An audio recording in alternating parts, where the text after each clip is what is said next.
qu'on ait aussi la compréhension de qu'est-ce qui se passe au niveau du socle, comment est-ce qu'on ponctue, comment est-ce qu'on accentue ce quartier.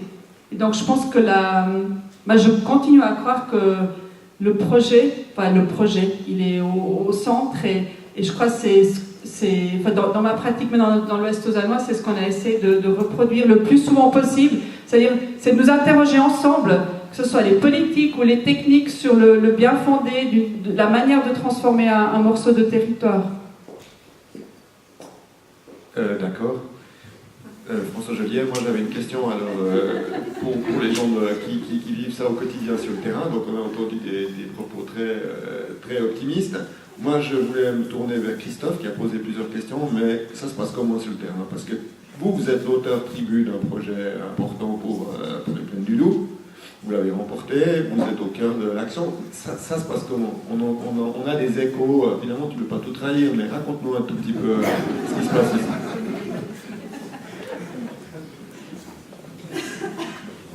Alors, je vais revenir sur les questions que je posais avant par rapport aux outils. Je pense que c'est pas anodin si je posais cette question. Je pense qu'on est en train de faire le premier plan directeur localisé de Lausanne. C'est un nouvel outil en fait, et c'est un outil qui permet justement de travailler sur plusieurs plans, qui n'est pas justement rigide. Et quand je posais la question à Mme Jacquet, on a discuté ensemble et on a pu enrichir le projet des Plaines du Loup par cette interaction. Mais j'ai encore l'impression que c'est une exception, qu'en général on ne travaille pas comme ça, et que malheureusement il y a une planification qui est faite d'un côté, et puis qu'ensuite on consulte les responsables, les personnes qui s'occupent du patrimoine, au moment où il faut s'opposer au projet, où il faut modifier le projet, et qu'on doit aller contre en fait le projet. Ce que je voulais dire, c'est que ce processus, il faut absolument pouvoir l'inverser si on ne veut pas se retrouver, comme le titre de la conférence, d'être en densité contre le patrimoine. Et c'est ça qui me paraît important aujourd'hui. Pour revenir sur la question de François, je dirais qu'au niveau des Plaines du Loup, on est dans la situation où on a des objectifs de densité qui nous sont donnés. Et puis, il y a une qualité qu'on veut avoir dans le quartier. On veut réagir avec l'existant, on veut rester contextuel. Et en fait, c'est toujours une question d'équilibre entre ces données. Et j'aimais bien la remarque, je crois que c'était M. Chenu qui l'a faite au début, et qui mettait en fait en triangle, en triangulation, le patrimoine, la densité et la qualité. Et on se retrouve dans un même équilibre quelque part. On parle beaucoup de la logique du développement durable, et on a toujours cette logique d'équilibre entre plusieurs pôles. Il n'y en a pas un qui doit prendre le dessus par rapport à un autre. Mais la question qui me semble fondamentale aujourd'hui, c'est comment atteindre cet objectif d'équilibrage entre différents pôles, étant donné qu'on a des logiques professionnelles, où on a des gens qui sont spécialisés dans un domaine ou un autre, ou qu'on retrouve très fortement dans les administrations avec des services qui sont séparés les uns des autres, et qui peuvent des fois tirer à une corde différente l'un de l'autre. Et quels sont les outils, et c'est dans ce sens-là que j'entends outils, quelles sont les choses qu'on peut mettre en place pour avoir une logique où on travaille ensemble sur un projet.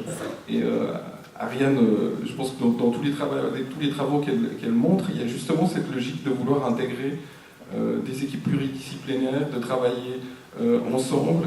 Et je pense qu'en effet, c'est la bonne manière de faire, mais quelque part, c'est une manière de faire qui est mise en place aujourd'hui que sur des projets relativement exceptionnels. Mais où, à côté de ça, on a une quantité de bâtiments qui se construisent toujours dans d'anciennes façons de faire. Et c'est pour ça que moi, je m'interroge beaucoup sur les fonctionnements, sur le courant, quelque part.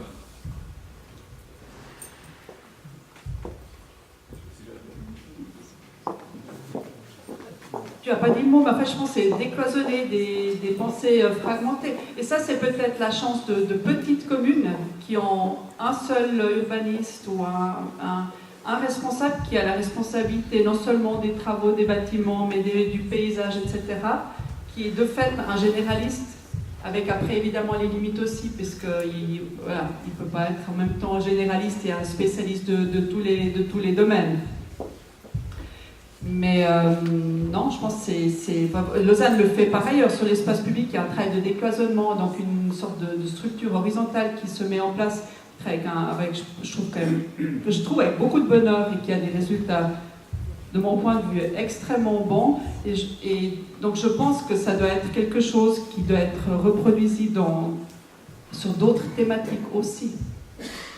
Devrait l'être. On va prendre une dernière question. Je suis Florence Périclin, une modeste citoyenne lausannoise qui s'intéresse beaucoup à sa commune. Alors je suis très intriguée par le projet de musée près de la gare. Je crois savoir que le concours imposait qu'on garde la halle des locomotives. On peut discuter sur sa valeur architecturale, mais il me semble que beaucoup de concurrents se sont précipités sur ce projet avec passion, justement parce que cette halle des locomotives devait être conservée, elle titillait leur créativité. Maintenant, on a choisi un projet bleu conçu par des architectes barcelonais et on va mettre un gros bloc là-bas et on rase tout. Alors j'aimerais bien savoir quelle est votre position, à vous les architectes, à vous qui protégez le patrimoine. Voilà. Je dois répondre à cette question.